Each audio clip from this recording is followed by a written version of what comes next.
네, 오늘 고난의 시간에 하나님의 뜻을 발견하다라는 제목으로 여러분들과 함께 하나님 말씀 나누도록 하겠습니다. 제 목소리가 여러분 잘 들리고 계시죠? 네, 큰 어려움이 없는 줄 알고 한번 말씀을 여러분들과 함께 나누도록 하겠습니다. 우리 지난주 말씀을 들은 친구들도 잘 알 것이고 또 온라인으로 본 친구들 잘 알 것인데 예레미야는 굉장히 예레미야 말씀 속에 자기의 마음을 표현하는 말씀을 많이 해놨다고 말씀을 드렸습니다. 그만큼 지난주에 보았을 때 예레미야의 마음을 가장 잘 표현한 말씀이 아닐까 싶었던 말씀을 보았지요. 그는 말씀을 먹음으로 인해서 너무나 풍족했다라고 고백했습니다. 그러니까 하나님 말씀을 먹으니까 힘이 난다라는 것이죠. 우리도 그런 경험들이 다 있을 겁니다. 그런데 이 예레미야는 말씀을 먹음으로 인해서 풍족했는데 오히려 그 말씀 때문에 어떻게 되었죠? 외로움도 경험하게 되었습니다. 그러니까 말씀을 먹음으로 인해서 너무 풍족하지만 말씀 때문에 사람들에게 미움을 받은 거죠. 왜 미움을 받았습니까? 여러분, 사람들에게 하는 말들이 희망이 없는 말이었기 때문이죠. 사람들에게 우리는 항복해야 된다, 우리는 멸망해야 된다, 여러분 이런 말들을 전하는 사람이 바로 예레미야였어요. 그러니까 예레미야의 말을 사람들이 너무나 듣기 싫어하는 말이었죠. 여러분, 사람들이 원하는 말은 사실은 어떤 말이었겠습니까? 아무리 외부에서 침략이 쳐들어와도 우리가 망하지 않는 것, 외부에서 아무리 우리를 공격하려고 해도 우리가 망하지 않고 하나님이 결국은 지켜주실 거야, 이 말을 듣고 싶은데 여러분 그 말을 하지 않는 겁니다. 사람들의 마음속에는 여러분 이런 마음들이 있어요. 이스라엘 백성들은 출애굽도 이미 들어서 알고 있는 것처럼 하나님의 성전이 있는 이곳은 안전할 것이야, 이런 낙관된 마음들이 있었습니다. 이곳이 무너지는 것은 말도 안 된다, 이 하나님의 성전이 있는 곳은 안전할 것이다, 이런 생각을 가지고 있는데 자꾸 망한다고 하니까 여러분 그 얘기를 듣기 싫었을 겁니다. 아마도 이런 의문을 가지지 않았을까 싶어요. 성경에도 하박국 선지자가 가졌던 의문인데, 아무리 우리가 잘못했어도 그렇지 어떻게 우리보다 더 악한 이방 나라를 통해서 우리를 징계하실 수 있습니까? 하나님, 이건 말도 안 됩니다 라는 그런 마음. 아무리 우리가 하나님 앞에 잘못했어도 우리 하나님의 자녀인데 어떻게 저 이방 나라에 있는 더 악한 사람들을 통해서 우리가 조금 죄지었다고 우리를 그렇게 심판하고 징계하실 수 있습니까? 우리 하나님은 그러실 분이 아닙니다 라고 생각했었습니다. 그런데 예레미야는 뭐라고 말합니까? 아니야, 너희들의 멸망은 정해진 일이야. 너희들이 살 길은 그 멸망을 받아들이는 것밖에 없어, 이렇게 말하니까 사람들이 예레미야를 너무나 싫어했던 것이죠. 여러분, 복음을 가진 이 예레미야는 많은 외로움을 당합니다. 말씀 때문에 은혜도 경험하지만 그 말씀 때문에 사람들에게 미움을 받고 혼자가 되어지고 외로움에 휩싸이게 되는 것이죠.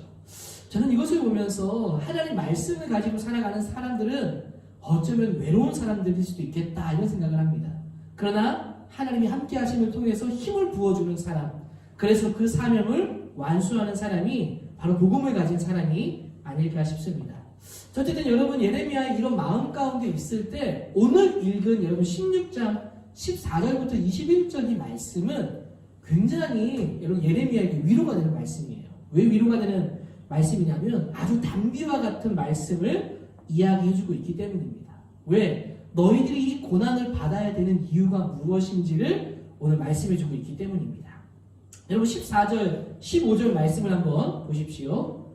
14절 말씀에 여호와의 말씀이니라. 그러나 보라, 날이 이르리니 다시는 이스라엘 자손을 애굽 땅에서 인도하여 내신 여호와께서 살아계심을 두고 맹세하지 아니하고 이스라엘 자손을 북방 땅과 그 쫓겨났던 모든 나라에서 인도하여 내신 여호와께서 살아계심을 두고 맹세하리라. 내가 그들을 그들의 조상들에게 준 그들의 땅으로 인도하여 드리리라.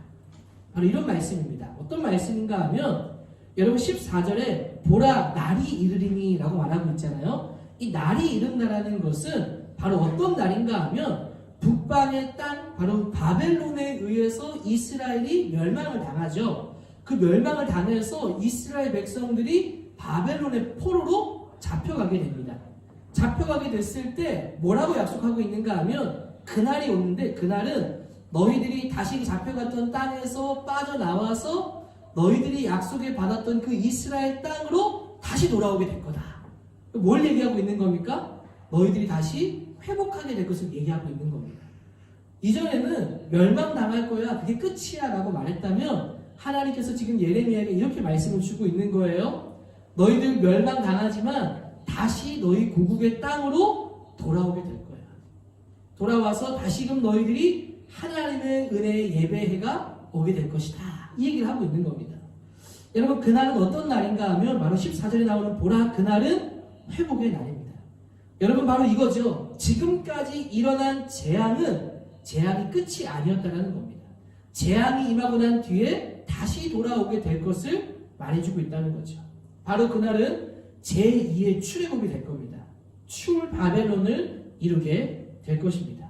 그때가 되면 백성들이 이제 바벨론의 포로로 잡혀갔다가 돌아와서 하나님을 더욱더 마음을 품고 찬송하게 되는 날이 오게 될 겁니다. 여러분, 예레미야는 이 하나님의 그날을 깨닫고 어떻게 합니까? 찬송을 부르고 있는 거예요. 오늘 읽어보았던 말씀의 19절에 보시면 이렇게 예레미야가 노래합니다. 뭐라고 노래합니까? 여호와 나의 힘, 나의 요새, 환난 날의 피난처시요, 민족들이 땅끝에서 주께 이르러 말하기를 우리 조상들의 계승한 바는 허망하고 거짓되고 무익한 것뿐이라. 여러분, 무슨 고백입니까? 주님, 모든 것이 멸망하고 망한다고 했지만 그게 끝이 아니었군요. 우리 그렇게 멸망하도록 놔두신 것이 하나님이 아니셨어요. 우리 하나님은 이 징계를 통해서, 이 심판을 통해서, 우리의 멸망을 통해서 사실은 이 모든 일들이 회복의 과정이었군요. 하나님의 뜻은 회복에 있었군요 라고 하면서 여호와는 나의 힘, 나의 요새라고, 환난 날의 피난처시라고 찬송을 부르고 있는 겁니다. 여러분, 그것을 깨달은 이 예레미야는 하나님 앞에 찬송의 노래를 부르고 있습니다. 이제 지금의 고난이 회복의 과정에 있다라는 하나님의 뜻을 깨달은 것이죠. 그런데 여러분, 문제가 있습니다. 어떤 문제가 있는가 하면 회복의 선언이 있다고 해서 여러분 고난이 사라질까요? 회복을 선언하고 찬송을 부른다고 해서 고난과 재앙과 멸망과 심판이 약해지는 걸까요? 여러분, 그렇지 않다는 거예요. 어떻게 되어 회복되는 겁니까? 그들은 멸망하고 바벨론의 포로로 가서 그 어려움을 겪고 난 다음에서야 여러분 회복의 과정을 밟게 된다는 겁니다. 여기에 중요한 우리가 보아야 할 부분이 있던가. 망하는 과정이 있어야 하는 거예요. 여러분, 진정한 회복은 결국은 무너짐을 통해서 일어나게 되는 겁니다. 완전히 무너져야 다시 세울 수 있기 때문입니다. 오늘 읽은 여러분 이 예레미야 16장 14절부터 21절까지의 말씀의 구조를 보면 이래요. 14절과 15절에 그날이 이를 거야, 회복의 날이. 그리고 예레미야가 19절에 찬송을 부르죠. 여러분, 그리고 그 사이에 말씀이 무엇입니까? 16절과 18절의 말씀이 있다는 겁니다. 그러니까 그날이 이를 거라는 선언과 하나님께 찬송하는 것, 그 사이에 말씀의 16절과 18절에는 어떤 내용을 다루고 있는가 하면 심판의 내용을 다루고 있는 겁니다. 그날에 대한 선언, 그리고 찬송이 나올 때까지 심판을 지나야만 이 찬송이 나온다는 것을 오늘 말씀 구조에서도 보여주고 있어요. 16절과 18절에 기록된 말씀은 여러분 어떤 내용을 기록하고 있는가 하면 심판을 비유적으로 여러분 설명하고 있습니다. 어부를 불러서 고기를 잡는다라는 말씀이 기록되어져 있어요. 그러니까 어부가 고기를 잡으러 가는 겁니다. 그리고 그물에 그 고기를 잡아들이는데 그 고기가 바로 무엇이냐면 심판받을 백성들을 끌어올리는 상징입니다. 그러니까 이 어부가 그 백성들을 잡아 끌어올리는 겁니다. 심판받게 하기 위해서 잡아 끌어올렸는데 그 어부의 그물을 피해서 도망간 사람들은 또 어떻게 되느냐? 17절 18절 말씀에 나오는 것이 산속이고 바위 틈이고 포수를 보내서 다 숨어있는 자들을 찾아낼 것이다 라고 말씀하고 있어요. 그러니까 무엇을 얘기하느냐? 숨을 수 있는 사람은 아무도 없다는 거예요. 하나님의 심판을 피할 수 있는 사람은 아무도 없을 것이다. 그러니까 회복의 선언과 찬송의 사이에 재앙은 어느 누구도 피할 수 없다는 겁니다. 여러분, 우리는 이것을 기억해야 해요. 우리의 삶의 찬송은 반드시 고난이라는 심판을 지나야 한다는 겁니다. 여러분 쉽게 얻어지는 게 없죠. 여러분 오늘 말씀 속에서 뭘 얘기하냐면 고난이라는 것이 우리의 삶에 반드시 찾아올 것이고 이 고난을 지나야만 찬송의 노래가 나온다는 것을 설명해 주고 있습니다. 그래서 우리는 여기서 중요한 한 가지 주제를 다뤄야 합니다. 그것이 바로 무언가 하면 이 고난이라는 주제를 좀 봐야 돼요. 고난 받는 거 여러분 좋아하는 사람 있으세요? 고난 받는 거 좋아하는 사람 아무도 없죠. 저도 고난 받는 거 싫거든요.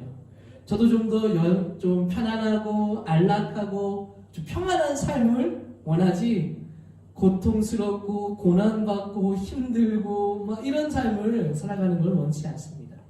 그런데 성경은 바로 이 고난을 지나야 진정한 회복의 찬송을 부를 수 있다라고 말합니다. 자, 문제는 우리에게 찾아오는 이 고난과 고통의 문제를 우리는 어떻게 이해하고 어떻게 받아들여야 될까요? 성경은 과연 이 고난의 문제에 대해서 여러분 어떻게 말하고 있는지 한번 보도록 합시다. 성경에서도 여러분 고난의 문제를 다루고 있는 부분들이 많이 있어요. 그런데 자세히 보시면 이 고난에 대한 문제를 성경이 명쾌하게 이것 때문이다라고 사실 말하는 부분은 있기도 하지만 사실은 굉장히 뒤죽박죽으로 많은 이야기들이 섞여져 있습니다. 그러니까 어떤 부분에서는 이렇게 얘기해도 다른 부분은 다르게 얘기하는 경우들이 있다라는 거예요. 예를 들면 욥기 4장 7절 8절 말씀해 보시면 엘리바스가 욥에게 이런 말을 해요. 정직한 사람이 어떻게 고통을 당하겠느냐? 정직한 사람이 여러분 어떻게 고난을 당하겠느냐? 여러분 이 말이 무슨 뜻입니까? 네가 고난당하는 이유는 네가 죄지었기 때문이야. 지금 이 얘기하는 거예요. 인과 응보적인 해석을 하고 있는 거죠. 너 잘못한 게 있는데 이렇게 얘기하는 거예요. 네가 지금 왜 고통당하는 줄 알아? 네가 잘못한 네 죄 때문에 고통당하는 거야. 이 얘기를 하고 있는데 여러분 이 말은 맞는 말일까요? 틀린 말일까요? 오늘 우리가 보고 있는 예레미야도 사실은 너희들이 잘못하고 있기 때문에 징계받는다. 너희들의 죄 때문에 이 징계를 받는다. 이런 얘기들도 하죠. 근데 여러분 다른 성경 구절에서는 반대로 고통은 죄와 상관없다고 말하는 구절들도 있습니다. 성경에 보면 여러분 나면서부터 소경난 사람이 있어요. 소경된 사람이 있어요. 제자들이 예수님을 찾아와서 질문합니다. 예수님, 이 소경된 사람은 누구의 죄 때문에 저렇게 된 것입니까? 그때 예수님께서 뭐라고 말씀합니까? 누구의 죄 때문도 아니다. 그가 나면서부터 소경된 것은 바로 하나님의 영광을 위해서 소경된 것이다. 그러니까 여기서 말하는 것과 여기서 말하는 것이 지금 다르다는 것이죠. 명쾌하게 고난이 이것 때문이다라고 성경도 다양한 것들에서 얘기하고 있다는 겁니다. 여러분 욥의 고난도 보시면 여러분 고난하면 제일 떠오르는 인물이 욥 아닙니까? 욥의 고난. 여러분 욥이 왜 고난 당했습니까? 죄를 지어서입니까? 보면 하나님께서 사탄에게 욥에게 고난 주는 것을 허락했기 때문에 사탄이 욥을 고난을 주는 장면으로 등장하죠. 그러니까 사탄이 하나님께 허락을 받아서 고통과 고난이 그에게 오게 되었다는 겁니다. 여러분 복음서를 보시면 예수님을 시험할 때 누가 시험합니까? 사탄이 예수님을 시험하죠. 또 어떤 구절에서는 재난이나 질병이나 근심이나 걱정 이 모든 것들이 사탄이 주는 것이다. 악한 영이 너희에게 주는 것이다 라고 여러분 말하기도 합니다. 여러분 어떤 설명이 맞는 것일까요? 어떤 설명이 과연 고난에 합당한 설명을 지금 하고 있는 것일까요? 여러분 성경도 이렇게 고난에 대해서 다양하게 말하고 있다는 겁니다. 그래서 성경도 이렇게 다양하게 일반화하지 않고 다양한 용례와 다양한 사례 속에서 이 고난을 말하는 것을 통해서 아마도 고난은 성경 속에서도 풀리지 않는 신비와 같습니다. 그래서 여러분 고난 가운데 있을 때 하나님이 아마도 이렇게 하신 것이 아닐까 싶어요. 누군가에게 어떤 어려움이 있는데 가서 함부로 말하지 마라. 그 고난에 대해서 너희가 함부로 정죄하지 말아라. 성경도 이렇게 고난에 대해서 신비로 말하고 있는데 네가 무엇인데 네가 뭐 어떤 사람들에게 가서 네가 고난당하는 이유는 이것 때문이라고 함부로 말할 수 있겠는가? 여러분 고난 가운데 있을 때 그래서 사실은 고난은 신비이기 때문에 성경에서 여러 가지로 말하고 있기 때문에 고난이 왔을 때에는 그 고난의 문제에 집중해서는 답이 나오지 않는다는 겁니다. 고난이 왜 왔을까? 내 죄 때문인가? 사탄의 시험 때문인가? 우연인가? 아무리 여기에 초점을 맞추어도 이 고난의 대답은 풀리지 않는다는 겁니다. 여러분, 고난의 문제는 너무나 다양하고 각양각색입니다. 왜 왔는지, 무엇 때문에 왔는지, 같은 고난을 당해도 사람마다 각 상황이 다 다르다는 겁니다. 주는 답도 다 다를 수밖에 없고 일반적인 답이 나올 수도 없다라는 것이죠. 그래서 여러분, 성경은 명쾌하게 이것 때문이라고 말하지 않고 있다라는 겁니다.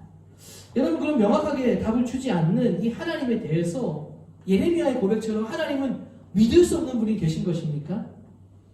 여러분, 아까 말씀드린 대로 고난에 대해서 명쾌하게 말해주지 않으므로 고난에 대해서 함부로 단정 지을 수 없게 하셨다는 거예요.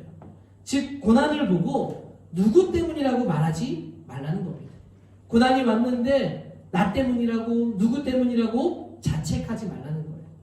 예를 들면 사고를 당했을 때 그게 누구 때문인 겁니까?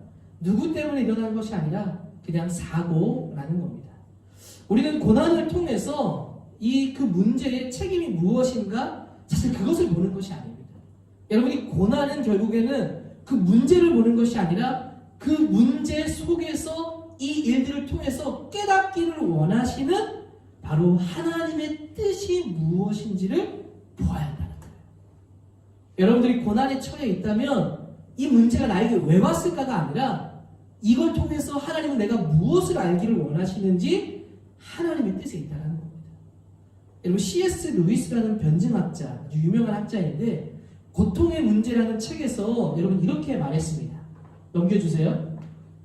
사람에 따라서 무서운 일이 일어나기 전에는 하나님께 귀를 기울이지 않는 습성이 남아있다. 그러므로 고통이라는 것은 귀머거리에게 알아듣도록 하는 하나님의 확성기다. 여러분, 사람에 따라서 무서운 일이 일어나기 전에는 하나님께 귀를 기울이지 않는 습성이 남아있다는 겁니다. 그러므로 고통이라는 것은 귀머거리에게 알아듣도록 하는 하나님의 확성기다. 그러니까 이 고통이라는 것을 통해서 하나님의 음성을 듣게 한다는 겁니다. 하나님의 음성을 듣게 하는 확성기라고 말하고 있는 겁니다. 여러분, 고난을 통해서 바로 무엇을 하는 겁니까? 하나님의 뜻을 발견하는 통로가 된다는 거예요. 즉, 고난의 때야말로 여러분 하나님의 뜻을 발견할 수 있는 가장 좋은 때입니다. 여러분, 바로 이 예레미야가 이 고난 가운데, 자기의 외로움 가운데 있을 때 여러분 재앙을 이야기하면서도 19절에 찬송을 부르게 된 것은 바로 하나님의 뜻을 깨달았기 때문입니다. 하나님의 뜻을 깨달은 그는 그 고난의 과정이 회복의 과정에 있다는 하나님의 뜻을 깨달았다는 거예요. 여러분, 그래서 우리에게 주시는 말씀이 있다면 무엇이겠습니까? 고난이 있을 때 고난에 집중하면, 이 문제가 내게 왜 왔는지 내 탓을 하고 남 탓을 하기 시작하면 무너지기 시작하는 겁니다.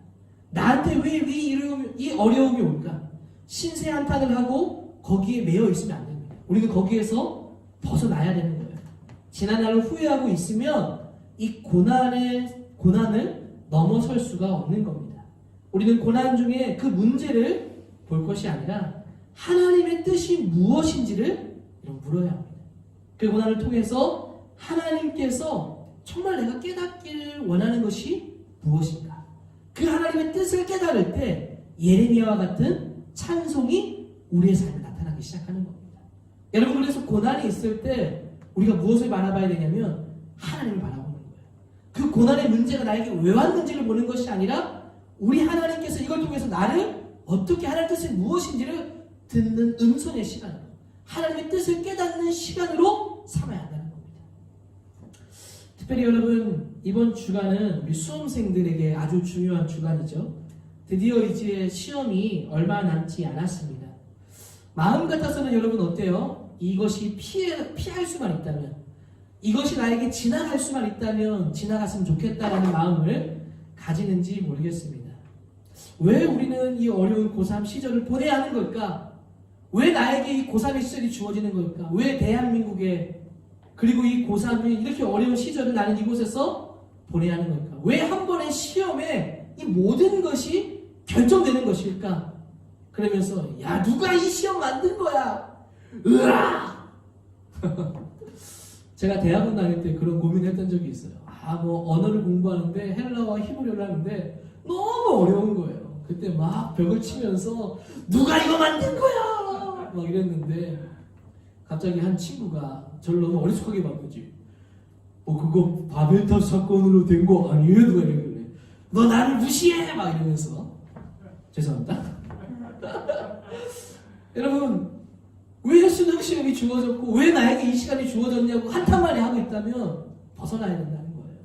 그 문제에 집중하면 앞으로 나아갈 수가 없습니다. 여러분 그 가운데서도 어디에 집중해야 돼요? 이 과정을 통해서 나를 인도해 가시는 분이 누구신가? 하나님. 이 수능 시험이라는 어려움을 통해서 하나님은 내가 어떻게 하기를 원하실까에 대한 질문을 해야 된다. 이 시간을 통해서 하나님의 뜻을 들을 수 있는 가장 좋은 시간이 지금이라는 겁니다. 여러분 수능이라는 여러 가지 이 난관이 있지만 그 시간을 통해서 여러분 좀 더 하나님께 집중하십시오. 하나님은 이걸 통해서 내가 어떻게 하기를 원하시고 내가 이걸 통해서 하나님의 뜻은 무엇일까를 여러분 볼 수 있게 되기를 원합니다. 여러분 어떤 결과가 주어질지 여러분이 알 수가 없어요. 여러분 우리에게 주어진 가능성은 여러분 대학이 다가 아니라는 것을 기억하십시오.